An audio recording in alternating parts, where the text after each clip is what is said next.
Bienvenidos al informativo de Magnífica.tv, dedicado a ofrecer noticias de la Iglesia. Es miércoles 17 de septiembre del 2025 y estos son nuestros titulares. El Papa ha honrado la memoria de los 1.624 mártires cristianos asesinados en lo que va del siglo XXI por odio a la fe y que incluyen a todas las confesiones cristianas. El prefecto de Doctrina de la Fe, Cardenal Fernández, ha reconocido que hay desconfianza en un sector del clero hacia la aplicación de la sinodalidad en la Iglesia. Monseñor Schneider ha manifestado su malestar por haberse permitido celebrar en el Vaticano el jubileo para las organizaciones que promueven la ideología de género. Un cristiano iraquí ha sido asesinado en Francia mientras daba testimonio de su fe y de las dificultades que viven los cristianos en su país. Un 84% de los católicos norteamericanos está entusiasmado con el Papa León XIV, en parte por su origen, pues el pontífice nació en Chicago. 1.624 personas han sido asesinadas en lo que va del siglo, solo por ser cristianos. El Papa elogió su ejemplo como modelo para todos. La mayoría fue martirizada en África. Como homenaje a estos testigos de la fe del siglo XXI, el Papa León XIV presidió un acto ecuménico en la Basílica de San Pablo Extramuros el domingo por la tarde. A él fueron invitados representantes de todas las confesiones cristianas que tenían víctimas de la persecución entre sus fieles. Se han identificado y confirmado 1.624 casos de cristianos de todas las confesiones cristianas asesinados a causa de su fe entre el año 2000 y 2025. De ellos, 643 murieron en el África subsahariana, 357 en Asia y Oceanía, 304 en el continente americano, 277 en Oriente Medio y el Magreb, y 43 en Europa. La cifra de fallecidos en Asia y Oceanía incluye a los más de 200 que murieron el domingo de Pascua de 2019 en los atentados contra iglesias católicas y protestantes en Sri Lanka. Los testigos de la fe en África fallecieron sobre todo en manos de yihadistas o por su papel en conflictos de base étnico-política. Algunos de estos mártires son conocidos. Por ejemplo, el sacerdote caldeo iraquí Raghed Ghani, que se negó a cerrar su parroquia en Mosul y fue asesinado por terroristas del Estado Islámico el 3 de junio de 2007. Abish Masih, un niño de 10 años fallecido en 2015 durante el atentado contra una iglesia en Johannabad, Pakistán. Los 21 mártires coptos asesinados en febrero de 2015 en las costas de Libia, o las 4 misioneras de la caridad que fallecieron en 2016 en su convento en Adén, Yemen, a manos de encapuchados. La Comisión de los Nuevos Mártires inició su trabajo en julio de 2023, cuando el Papa Francisco le solicitó recoger los testimonios de vida hasta el derramamiento de sangre para que su memoria sobresalga como un tesoro que custodia la comunidad cristiana. Cuando Francisco instituyó la comisión en 2023, adelantó que los cristianos siguen mostrando en contextos de gran riesgo la vitalidad del bautismo que nos une. No son pocos, en efecto, los que, a pesar de ser conscientes de los peligros que corren, manifiestan su fe o participan en la Eucaristía dominical. Otros son asesinados por ayudar en la caridad a la vida de los pobres.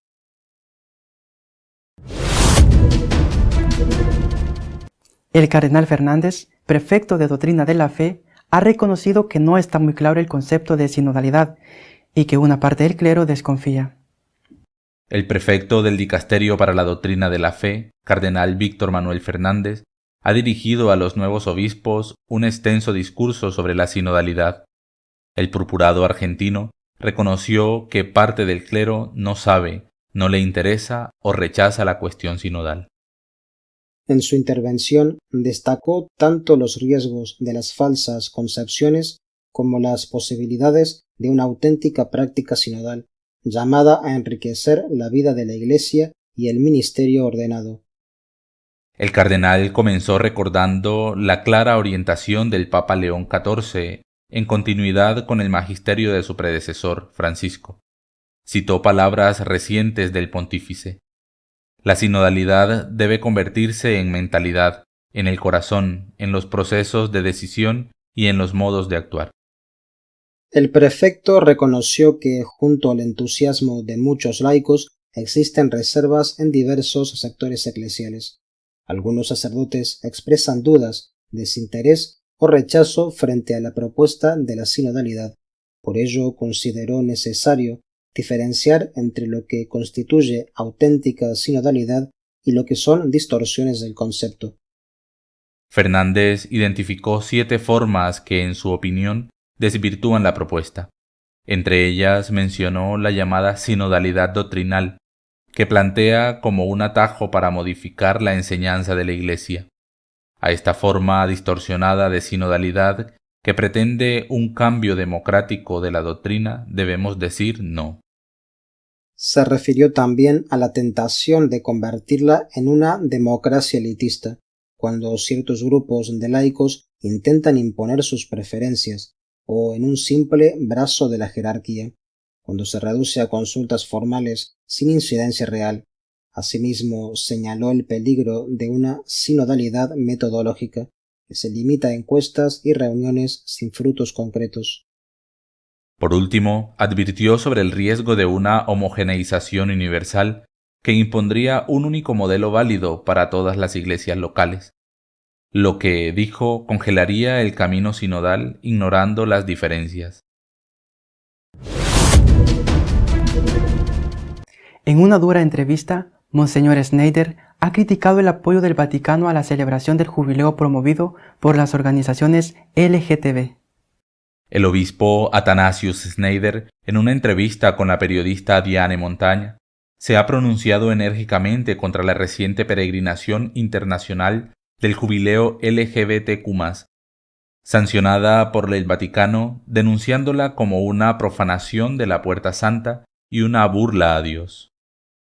La peregrinación, incluida en el calendario general del Jubileo 2025 del Vaticano, fue organizada por la Asociación Italiana Pro LGBTQ+, Tenda di Gionata, la red global de católicos arcoíris, que ejerció presión durante el Sínodo de los Jóvenes del Vaticano en 2018, y Outreach, liderada por el sacerdote jesuita James Martin. El sábado por la tarde, fotografías virales mostraron a 2 participantes masculinos tomados de la mano abiertamente en la Basílica de San Pedro. Uno de ellos con una mochila en la que se leía Fox the Rolls. Otra imagen mostraba a un joven con una camiseta arcoíris haciéndose un selfie con su mano en forma de garra, teniendo como fondo el baldaquino de Bernini. El grupo de peregrinos también entró en la basílica portando una cruz arcoíris. Se desconoce cómo pasó ese objeto los controles de seguridad. La peregrinación fue aprobada por el Vaticano como parte del año jubilar convocado por el Papa Francisco.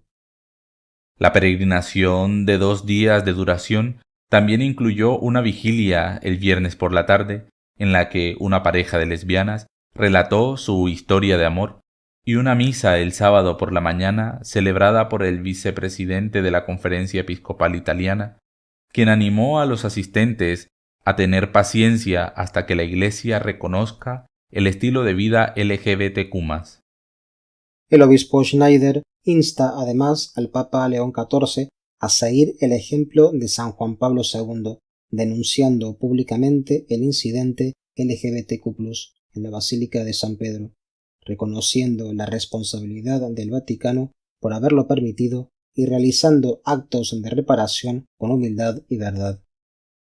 También condena a los sacerdotes que afirman el estilo de vida LGBTQ+, como criminales espirituales y asesinos de almas, advirtiendo que Dios les pedirá cuenta al tiempo que exhorta a los fieles a trabajar con celo para rescatar a quienes han sido engañados por el pecado.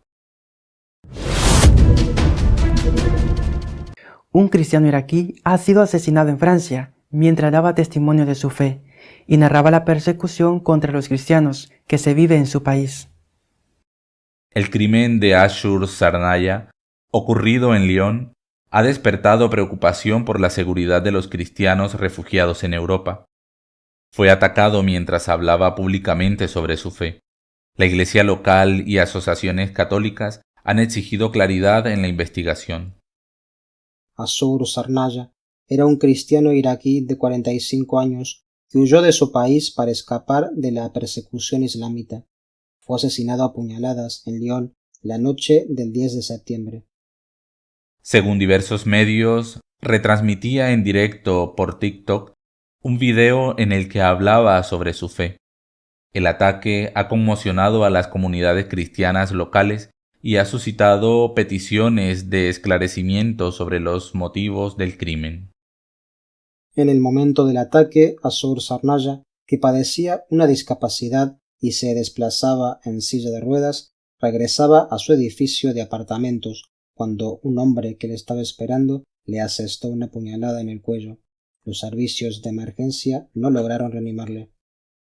Nacido en 1979, Sarnaya vivía desde hacía más de una década en ese edificio junto a su hermana, tras huir en 2014 del avance del Estado Islámico en Irak. Vecinos le describieron como una persona vulnerable que no caminaba y que nunca causó problemas.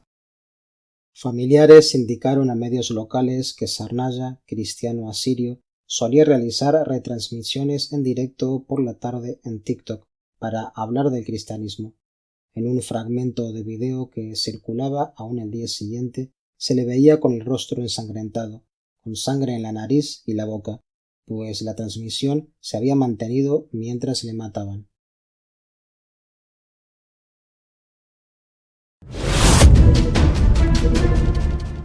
La popularidad del Papa León entre los católicos de Estados Unidos es altísima.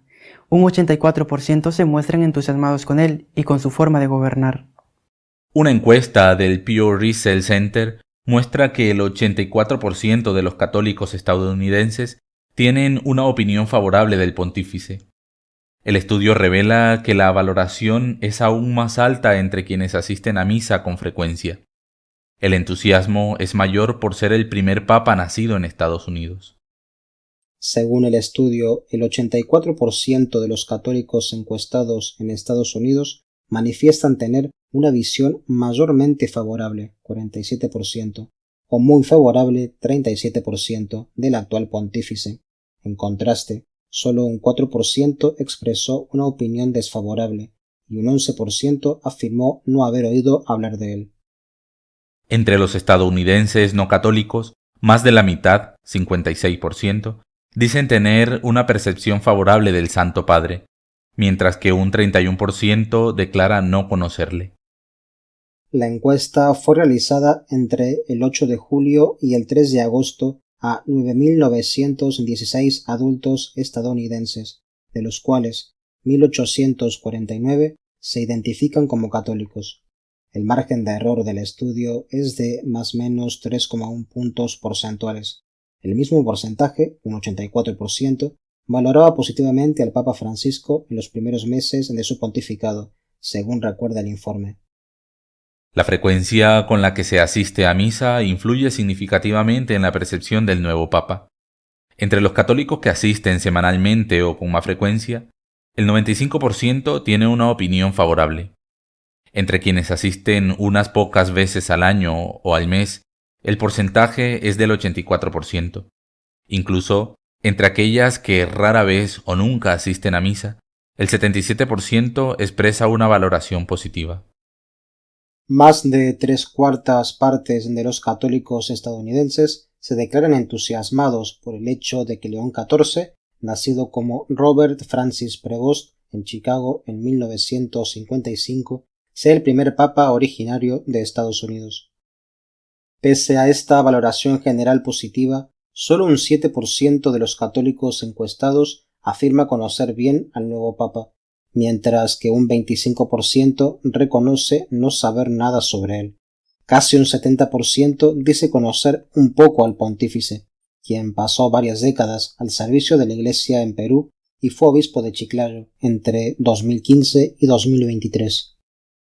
Entre los católicos que asisten semanalmente a la misa, el 75% reconoce saber solo un poco sobre el nuevo Papa, y un 11% dice no saber nada. Nuestro editorial está dedicado a reflexionar sobre el asesinato de Charlie Kirk y la demonización en la Iglesia a los que defienden la doctrina de la Iglesia.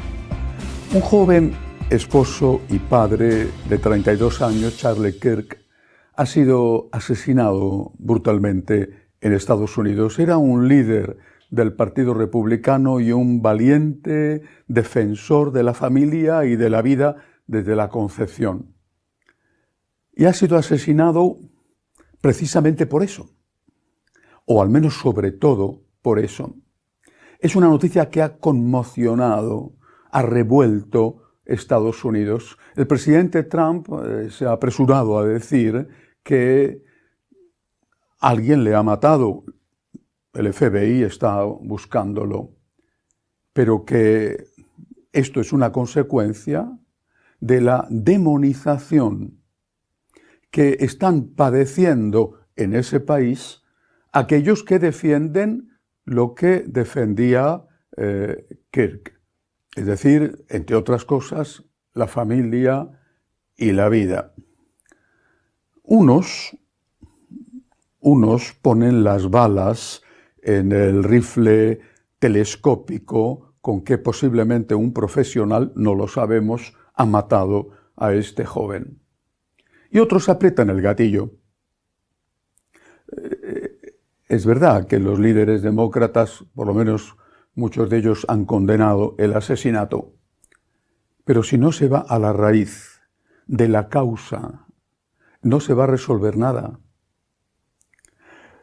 Y esto que está sucediendo, que acaba de suceder en Estados Unidos, también está pasando a otro nivel, pero está pasando dentro de la Iglesia. Porque también dentro de la Iglesia se demoniza, se llama fascista a todo aquel que simplemente se limita a defender la familia, la vida y lo que sigue siendo la doctrina oficial de la Iglesia en dogma o en moral. Esto es de alguna manera una persecución, aunque todavía no se haya llegado a matar físicamente. Llevamos muchos años así, décadas así, y lo digo en nombre propio, aunque posiblemente soy de los que menos han sufrido esta persecución. El domingo se va a celebrar la memoria de 1624 mártires cristianos, no solo católicos, que en los últimos 25 años, en lo que llevamos del siglo XXI, han sido asesinados por causa de su fe. Me parece un acto extraordinario, necesario, justo. Pero, ¿y si nos olvidamos a la vez de aquellos que, sin haber sido asesinados, son perseguidos? ¿Y si nos olvidamos de los que son perseguidos dentro de la Iglesia? ¿De los que son denominados y calificados de fascistas y acusados, amenazados, insultados, simplemente por el gravísimo pecado y delito horrendo de defender la fe católica?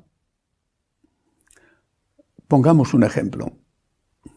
La peregrinación para pasar la Puerta Santa y ganar el jubileo de un grupo no tan numeroso, francamente, de católicos que se adhieren a la ideología LGTB, y uno de cuyos promotores es la organización del sacerdote jesuita James Martin, que había sido recibido poco antes, amablemente y con una sonrisa públicamente por el Papa.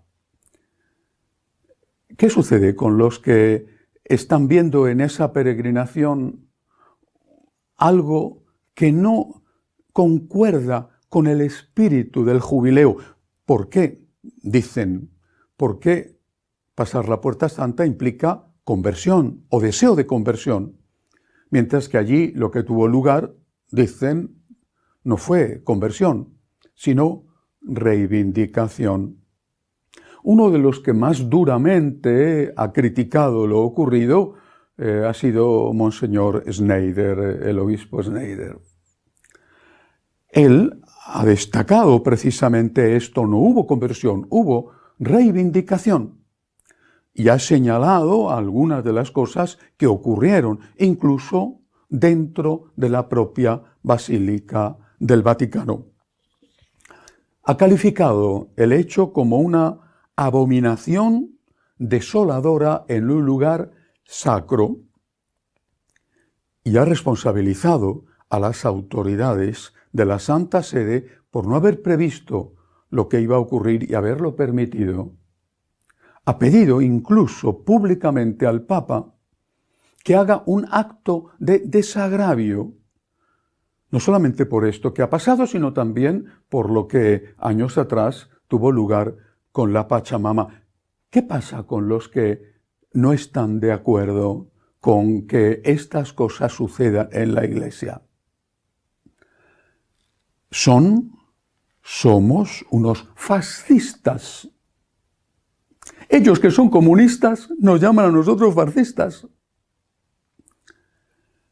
Si tú defiendes el derecho al aborto, el derecho a que comulgue todo el mundo, eres una persona recibida sonrientemente, aplaudida, acogida. Si tú defiendes la doctrina de la Iglesia, eres un fascista. Esta es la situación. Es verdad que no nos están matando como al joven republicano Kirk, pero hay otro tipo de muertes que no son la muerte física y que quizás son aún peores. Otra noticia de esta semana la ha protagonizado el prefecto de Doctrina de la Fe, Cardenal Fernández, en un discurso, en una conferencia dirigida a los nuevos obispos que están haciendo el curso en Roma, en el que participan todos los obispos que durante el último año han sido nombrados como tales. El cardenal Fernández ha hablado de la sinodalidad. Ha dicho, entre otras cosas, que algunos sacerdotes expresan dudas, desinterés o rechazo. Lo ha reconocido. Algunos sacerdotes expresan dudas, desinterés o rechazo. Y él lo achaca a unas falsas concepciones de la sinodalidad. Por ejemplo, a que algunos creen que la sinodalidad va a ser la puerta de entrada a la democratización de la Iglesia.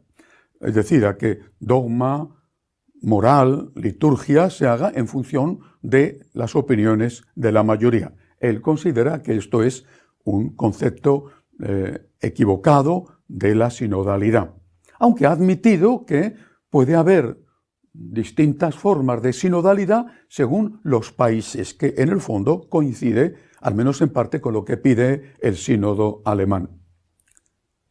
Ha dicho que es necesario superar la confusión y aclarar bien en qué consiste la sinodalidad. Enhorabuena. Es necesario aclarar en qué consiste la sinodalidad. Enhorabuena. Pero, ¿cuántos años llevamos diciendo que la Iglesia tiene que ser sinodal y resulta que a estas alturas aún no se sabe en qué consiste la sinodalidad en la Iglesia? Si no se sabe en qué consiste, ¿cómo se va a poder estar identificado con ese nuevo, supuestamente antiguo a la vez, modo de vivir en la Iglesia? Primero tendrán que aclarar en qué consiste y después podrán pedir la adhesión a todos. Me parece a mí que aclarar de verdad en qué consiste la sinodalidad es algo que ya está tardando y que es urgente solucionar. estamos llegando al absurdo en el que los que piden o llevan a cabo las modificaciones que quieren de las enseñanzas de la Iglesia son los apoyados y los aplaudidos. Y los que quieren que la Iglesia sea fiel a la que todavía es su enseñanza oficial son llamados fascistas y son perseguidos, o por lo menos marginados y acosados y ridiculizados. Pasa exactamente igual que lo que ha pasado en Estados Unidos. Por miedo a ser perseguida, la gente se calla. Por miedo a ser insultada, la gente se calla. Y así se difunde la idea de que la mayoría está en Estados Unidos a favor, por ejemplo, de la ideología de género o de la ideología woke, y en la Iglesia a favor de un cambio radical en la doctrina. Como he dicho, el domingo, en la fiesta de la Santa Cruz, se celebrarán los mártires de las iglesias cristianas, 1624 mártires en los últimos 25 años. A mí me recuerda esto lo que le decía nuestro Señor a los fariseos. Vosotros estáis edificando altares a aquellos a los cuales mataron vuestros padres.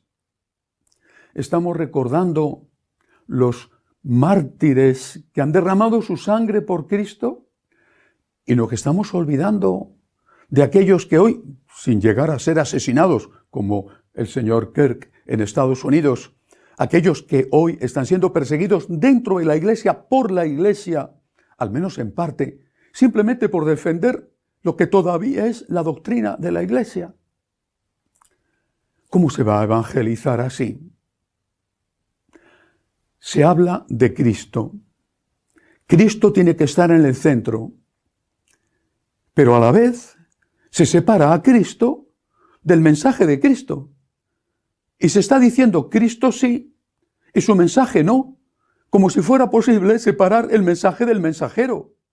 Cristo es el mensaje. Cristo es la verdad.